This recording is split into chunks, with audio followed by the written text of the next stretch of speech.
नमस्कार सर, मेरा नाम राजू है। आज का टॉपिक है retirement planning with mutual fund.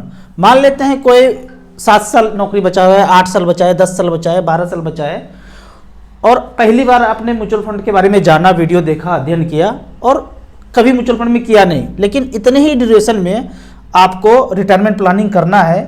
Target रखते हैं कि 1 करोड़ चाहिए और 60,000 रुपये पर मंथ चाहिए। तो इस पे मान लेते हैं मैं एक नंबर पकड़ता हूँ, 8 साल आपका नौकरी बचा हुआ है, जो भी काम कर रहे हैं आपका 8 साल बचा हुआ है। तो 25,000 रुपये पर मंथ यदि करते हैं और 15% रिटर्न में यहाँ पे कैलकुलेट कर रहा हूँ, आपको 12 भी कैलकुलेट करना है, 13 भी कैलकुलेट करना है, मैं एक नंबर कुछ पकड़ना है तो 15% के रेट से पकड़ रहा हूँ। 25,000 रुपये पर मंथ तो 8 साल में 46 लाख रुपये बन जाता है।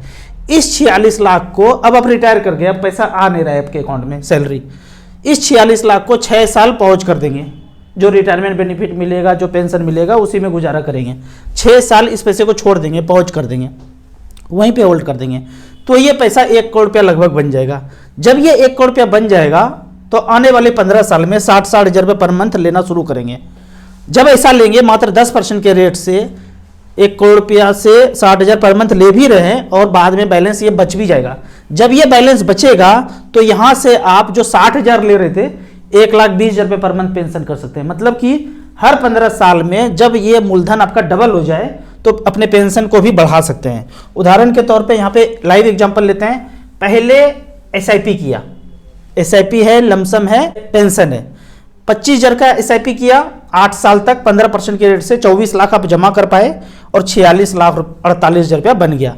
अब इस 46 लाख को पहुँच करते हैं, इस 46 लाख को 6 साल के लिए यहीं पे छोड़ देते हैं, लमसम में गए, पहले एसआईपी था अब लमसम में गए। इस 46 लाख को 6 साल के लिए छोड़ेंगे, 15% के रेट से एवरेज इस 46 लाख का वैल्यू 1 करोड़ 6 लाख हो जाता है। जब ऐसा 1 करोड़ अचीव हो गया, 8 साल जमा किए, 6 साल पहुंच किया, 8 से 14 साल हो गया, अब आ जाते पेंशन पे। जब 1 करोड़ रुपया पूरा हो गया, एसडब्ल्यूपी में आ गए, 1 करोड़ से 60,000 रुपये पर मंथ एसडब्ल्यूपी पेंशन लेना शुरू किए आने वाले 15 साल तक और मात्र रिटर्न 10% हो तो 1 करोड़ 8 लाख विड्रॉ कर लिए और बैलेंस बच गया 1 करोड़ 94 लाख। ये जितना भी हमने परसेंटेज लिया है इसको आप चेंज करके, वेरी करके अपने आप में कैलकुलेट करेंगे। एक नंबर था तो हमने उधर 15 रखा और यहाँ पे 10 रखा। जब आप पैसा जमा कर रहे हैं, यहाँ पे देखते हैं, जब आप पैसा जमा कर रहे हैं तो मैंने कहा मिड कैप स्मॉल कैप में रखना है। जब होल्ड किया 6 साल के लिए तो भी मिड कैप स्मॉल कैप में रखा।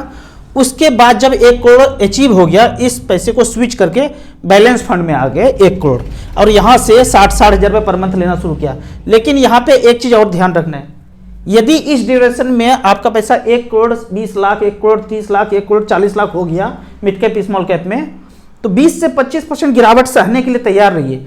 अगर 1 करोड़ से ज़्यादा हो गया तो स्मॉल कैप में ही, मिड कैप में ही पैसा रहने दीजिए और वहीं से पेंशन लेना शुरू कर दीजिए। लेकिन एग्जैक्टली 1 करोड़ हुआ और आप पेंशन लेना चाहते हैं और कुछ ज़्यादा एसेट है नहीं, तो बैलेंस थोड़ा सा सेफर चलना चाहिए। बैलेंस में क्या हो गया, 65% इक्विटी, 35% डेट हो गया। अब थोड़ा सा यहाँ पे क्वेश्चन आएगा, 15 नहीं मिलेगा तो 13 मिला तो कितना होगा, 12 मिलेगा तो कितना होगा, 10 मिलेगा तो कितना होगा। आप सही कर रहे हैं, जो मिलेगा वही सत्य होगा। ये सिर्फ कैलकुलेशन है, समझने के लिए। आपको जो रिटर्न मिलेगा वही दिखेगा। इतना तय है कि कोई 14 साल 15 साल होल्ड करके रखे तो बैंक, पोस्ट ऑफिस, सेफर से डबल रिटर्न मिलेगा। अगर नहीं मिलेगा तो वहां भी कुछ भी नहीं मिलेगा। सेफर जगह जितने लोगों ने पैसा लगाया है वहां भी कुछ नहीं मिलेगा। अब यहाँ पे लाइव एग्जाम्पल देखते हैं स्कीम के साथ। स्कीम्स के साथ कैसे देखेंगे, तो सबसे पहले आपने 25,000 रुपये पर मंथ का एसआईपी किया 8 साल के लिए, आने वाले 8 साल के लिए करेंगे। लेकिन मैं पिछला रिकॉर्ड ही दिखा सकता हूं, जब लाइव पे बात चलेगा तो पिछला रिकॉर्ड दिखाना है। तो quant small cap, Nippon small cap देखते हैं कि 25,000 रुपये पर मंथ किया, या मैं हमेशा बोलता हूं कि एसबीआई देखिए, एसबीआई स्मॉल कैप 25,000 रुपये पर मंथ किया, 8 साल में 24 लाख जमा हुआ है और पैसा बना है 58,90,000, 22% का रिटर्न है। लेकिन ना आपको 22 मानना है ना ऊपर वाला मानना है, हम एवरेज बोल रहे हैं कि एवरेज 23% मिला है और हमने कैलकुलेट 15 किया था, तो लंबे समय में इतना रिटर्न मिल जाता है। ये तो हो गया वन टाइम का। अब अगर पूरा ड्यूरेशन कितना था हमारा, 14 साल का, 14 साल के ड्यूरेशन में, पिछले 14 साल के ड्यूरेशन में अगर हम एवरेज रिटर्न का बात करें स्मॉल कैप में, तो यहाँ पे आता है 17.75, हमने कैलकुलेट किया था 15। तो तकरीबन अगर 14 भी मिले 13 भी मिले तो यकीन मानिए बैंक पोस्ट ऑफिस से आपको 2 गुना पेंशन मिलने का आसार है। इसके बाद यहाँ देखते हैं जब 1 करोड़ रुपया पूरा हो गया तो हमने कैटेगरी सेलेक्ट किया 14 नंबर हाइब्रिड एग्रेसिव। इसमें पैसा स्विच करके यहाँ पे देखते हैं SBI, ICICI, HDFC, कैनरा रेबको 4 में बराबर बराबर पैसा रख दिया, या फिर SBI, HDFC में 50-50 लाख रख के वहाँ से पेंशन 30-30 हज़ार रुपया 60 हज़ार रुपये लेना शुरू किया।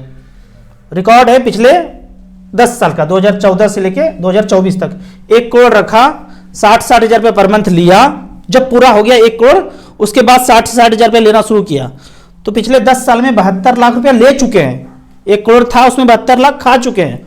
अब बैलेंस बचा है 2 करोड़ 56 लाख, 15.44% का एक्चुअल रिटर्न मिला है, जबकि हमने पेंशन में कैलकुलेट किया था 10%। इस तरह से अगर ICICI का देखेंगे रिटर्न तो यहाँ पे 18% का रिटर्न दिया है। HDFC का देखेंगे तो 16.32% का रिटर्न मिला है।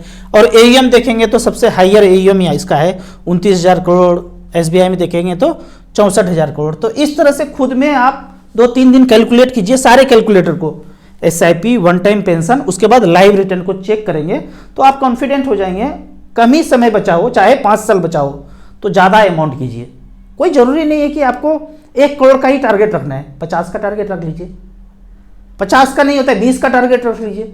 20 लाख में भी 12,000 रुपये पर मंथ पेंशन मिलेगा। अपना घर है, बच्चे सेटल हो चुके हैं, अपना जॉब कर रहे हैं, अपना जीवन यापन कर रहे हैं, तो हम बूढ़ा बूढ़ी को खाने पीने के लिए 12,000 15,000 बहुत होता है, मोर देन सफिशियंट है। जिनका जैसा रहन सहन है उनका वैसा खर्चा है। तो जरूरी नहीं है 1 करोड़ का टारगेट रखेंगे हम, 20 का रख सकते हैं, 30 का रख सकते हैं, 40 का रख सकते हैं। उस अनुसार से थोड़ा थोड़ा पैसा जमा करेंगे। यहाँ पर पैसा जमा करेंगे तो कुछ ना कुछ बचेगा ही। मैं खर्चा करने नहीं बोल रहा हूँ, बचाने बोल रहा हूँ। बचाएंगे तो फिर बाद में वो काम आ जाएगा। अब कुछ कमेंट्स का बात कर लेते हैं।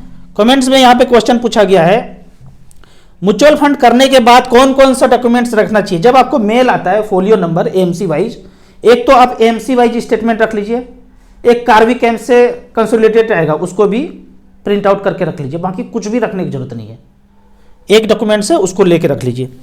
AMC का फ़ोन नंबर है, टोल फ्री नंबर है, वाइफ को बताना है, नॉमिनी को बताना है, वो सब बता रखिए। ऑफिस कहाँ पे है, ऑफिस आपने सब कुछ कर लिया, फैमिली को मेंबर को पता ही नहीं है, कुछ हो गया चले गए ऊपर में अचानक से 120 के स्पीड से, तो किसी को कुछ पता नहीं है।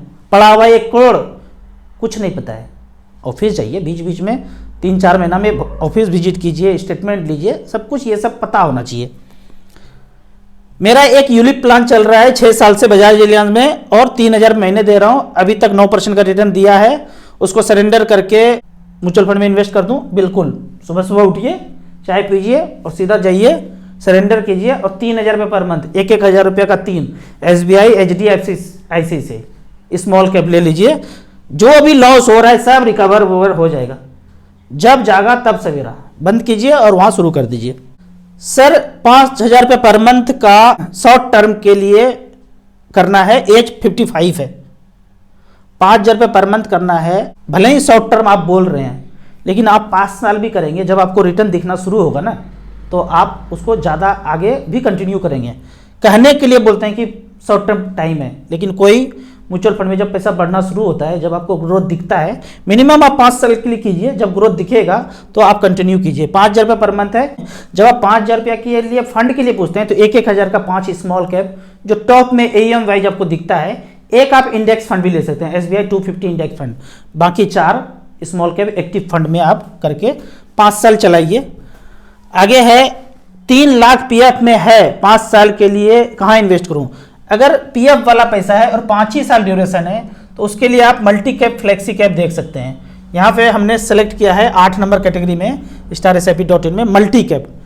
उसमें भी हमने यहाँ पे चेक किया है AUM वाइज अगर आप देखते हैं तो निपॉन इंडिया मल्टी कैप ये काफ़ी अच्छा रिटर्न दिया है, 18% का रिटर्न पिछले 10 साल में। दूसरा अगर देखें ICICI multi cap, AUM wise काफ़ी ज़्यादा फंड है, 24,000 crore, 10,000 crore, quant active fund, ये 3 फंड में बराबर बराबर पैसा आप डाल के छोड़ देंगे, एक्सपेक्ट करेंगे 12 से 15 इतना आपको मिल जाएगा। अगले क्वेश्चन की तरफ चलते हैं। अगला क्वेश्चन यहाँ पे पूछा गया है, राजू जी आपका वीडियो देखकर घर बेच दिया और जितने पैसे आए सब स्मॉल कैप में झोंक दिया। ऐसा नहीं करना है। मुझे लगता है आपके पास 4-5 घर होगा, कोई विवादित होगा, अगर वैसा तो बेच दिया जहाँ की खून खराबा होने वाला है, वैसा अगर बेच दिया, देख रेख करने नहीं जा पा रहे थे, वैसा अगर टुकड़ा बेच के लगा दिया तो कोई बात नहीं है। लेकिन अपना घर है बेच करके रेंट पे आ गया, ऐसा कभी नहीं करना है। मैं कभी नहीं बोल रहा हूँ कि ऐसा करना है। भले ही आपकी ज़िंदगी में 5,000 10,000 छोटा छोटा अमाउंट है, उसी पैसे से कीजिए। 15-16 साल में आपको करोड़पति बनने से कोई नहीं रोक सकता है। लेकिन आप सोचेंगे कि सब कुछ बेच बाच के यहाँ लगा दूँ और 7 समंदर पार क्या खेलेगा, किसी को नहीं पता है। तो इतना ज़्यादा रिस्क नहीं लेना है। ऐसे ही मार्केट को रिस्की खेल बोलते हैं, और आप घर बेच के अगर ऐसा करेंगे तो और ज़्यादा रिस्की हो जाएगा। तो इतना नहीं करना है। हाँ, विवादित है तो करके सल्टा करके लगा दिए तो कोई बात नहीं है। लोन अगेंस्ट म्यूचुअल फंड कभी नहीं लेना है, कभी भी नहीं लेना है। एक स्थिति है जो ले सकते हैं, एकदम 20%, 30%, 40% मार्केट डाउन है और आपको निहायत ही जरूरी काम है, फिर उस केस में आप म्यूचुअल फंड से लोन लीजिएगा।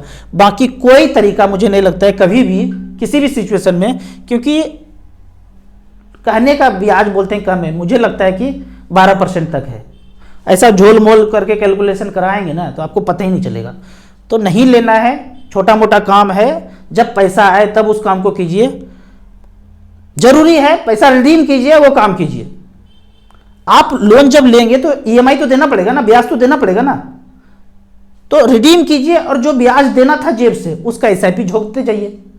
ये ज़्यादा चक्कर में नहीं फंसना है। हाँ, मार्केट बहुत ज़्यादा डाउन है, 6 महीना में पता चला कि 20-30% डाउन है, फिर उस समय आप निहायत ही जरूरी है तो 5 लाख 10 लाख रुपया पोर्टफोलियो पे लोन ले लिया और धीरे धीरे करके गया। फिर जब लाइफ टाइम हाई हो जाए मार्केट, उसको चुकता कर दीजिए। राजू सर 20,000 रुपये पर मंथ से 1.5 करोड़ रुपया कब अचीव हो जाएगा? ये तो सिंपल क्वेश्चन है, इसको आप सीधा कैलकुलेट कर लीजिए। 20,000 रुपये पर मंथ करना चाहते हैं, अगर 16 साल किया 15% की रेट से 1,59,00,000 रुपये बन जाएगा। परसेंटेज थोड़ा बहुत ऊपर नीचे कीजिए, साल बढ़ाइए, मतलब 15-16 साल में आपका ये अचीव हो जाएगा।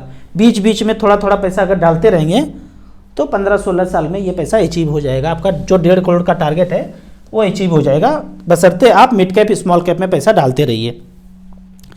क्या सर एसआईपी मिस होने पे एक्स्ट्रा चार्ज कटता है? बैंक काटता है आपका। पीएनबी बैंक है, एसबीआई है, एचडीएफसी, आईसीसी है, यस बैंक है, नो बैंक है, जो बैंक है आपका वो पैसा काटेगा। म्यूचुअल फंड को इससे मतलब नहीं है। कोई 300 काट लेता है, कोई 100 काट लेता है, कोई 150 काट लेता है, कोई 500 काटता है, कोई 1000 काटता है, वो आपके बैंक पे निर्भर करता है। इसीलिए अगर आपके अकाउंट में पैसा नहीं है तो पहले 15 दिन पहले प्लान करके एसआईपी पॉज कर दीजिए, बंद कर दीजिए। जब पैसा आएगा फिर शुरू करेंगे। कौन सा कोई मारा मारी है, मिस हो गया तो कुछ हो जाएगा। लेकिन आपका मिस हो गया और आपके अकाउंट में पैसा नहीं है, आपने स्टॉप करके नहीं रखा, तो बैंक तो इसी ताक में बैठा है भैया, धड़धड़ा के मैसेज आएगा आपका 5 एसआईपी चल रहा है 1,000 का, धर धर धर धर धर 1,000 कट गया, पैसा गया नहीं और काटने के लिए तैयार है। ये सारा बैंकिंग सिस्टम ये वो सब अगर गहराई से बैठेंगे ना तो पता चलेगा वही ये गाना गाना पड़ेगा, 7 समंदर पार में तेरे पीछे पीछे आ गया। वो तो चले गए eastindia.com, जिसका सूरज 60 देश में चमकता था, तो क्या छोड़ के गया, कैसे चला रहा होगा अब। तो ये सारा सिस्टम से नजर रखे हुए, पैसा नहीं है, खट खट खट खट कटा कटा और गया, 7 समंदर पार तेरे पीछे पीछे चल गया। ज़्यादा नहीं बोलेंगे। अगला है कि फादर का एज 60 साल है, 2 लाख रुपया इन्वेस्ट करके 3 साल के बाद 3,000 रुपये पर मंथ SWP करना चाहते हैं। बेहतरीन है, 2 लाख रुपया है, बैलेंस फंड में रख दीजिए। SBI और HDFC बैलेंस फंड में रख दीजिए, हाइब्रिड इक्विटी में 1-1 लाख। जब वो 5 लाख रुपया हो जाएगा, 5 साल में हो जाए, 6 साल में हो जाए, 4 साल में हो जाए, जब हो जाए वहां से फिर 3-3 हज़ार रुपये पर मंथ पेंशन ले सकते हैं, कोई दिक्कत नहीं है। नमस्कार, मेरे पास 20 लाख है, अब मेरा हाउसिंग लोन 9.5% का है, 15 साल से 32 लाख बचा हुआ है, लोन चुका दूं या SWP कर दूं? बेहतरीन क्वेश्चन है, काफी लोग पूछते हैं। अभी जो मार्केट लाइफ टाइम हाई है, ऐसे टाइम में मैं बोलूंगा आपके पास पैसा है, सारा चुकता कर दीजिए लोन। लाइफ टाइम हाई चल रहा है, यही मार्केट 20-30% डाउन होता तो मैं बोलता कि म्यूचुअल फंड में लगा दीजिए, अपॉर्चुनिटी ज्यादा है, प्रोबेबिलिटी ज्यादा है बढ़ने का। अभी तो मार्केट लाइफ टाइम हाई है, चुकता कर दीजिए सारा हाउस लोन, और जेब से जो पैसा EMI जा रहा है, जो EMI कर रहे हैं उसका SIP कर दीजिए। फिर से बोल रहा हूँ, जब मार्केट लाइफ टाइम हाई हो तो लोन चुकता कर दीजिए, और जेब से जो थोड़ा थोड़ा पैसा निकाल रहे हैं ईएमआई के तौर पे उसका एसआईपी कर लीजिए। यदि मार्केट डाउन हो तो मार्केट में पैसा झोंकना चाहिए। 20 लाख था, मैं बोल देता अगर 20-30% मार्केट डाउन होता तो मैं बोलता म्यूचुअल फंड में झोंक दीजिए, लेकिन अभी मार्केट लाइफ टाइम हाई है तो लोन चुकता कर दीजिए, और बचे हुए पैसे को जो जो थोड़ा थोड़ा पैसा है ईएमआई वाला उसको एसआईपी में आप करते रहिए। आपको इसी तरह म्यूचुअल फंड के बारे में और कुछ जानना है, इन्वेस्टमेंट के बारे में जानना है तो मेरे नंबर पर मुझे व्हाट्सअप कर सकते हैं। आपको म्यूचुअल फंड में पहली बार इन्वेस्ट करना है तो ये मेरा वेबसाइट है starsip.in, मुझे कांटेक्ट करना है तो इसके मेन्यू में कांटेक्ट में जाएंगे तो सीधा मेरा व्हाट्सअप आ जाएगा, वहाँ पे आप अपना जो भी क्वेरी है सॉल्व कीजिए। क्रिएट अकाउंट में जाके अकाउंट क्रिएट कर सकते हैं। क्रिएट करने के पहले सारा कुछ ये है वन टाइम, ये एसआईपी, ये कैलकुलेटर, इसके मेन्यू में जाएंगे तो ये है एसडब्ल्यूपी, कुछ वीडियो है, यूट्यूब है, ये सब देख करके एक सप्ताह में अपने आप को एकदम पारंगत बना लीजिए म्यूचुअल फंड में। आपको वीडियो अच्छा लगे तो व्हाट्सएप यूनिवर्सिटी में दोस्तों के बीच से जरूर शेयर करें। यूट्यूब पे देख रहे हैं तो लाइक एंड शेयर जरूर करें। Thank you so much.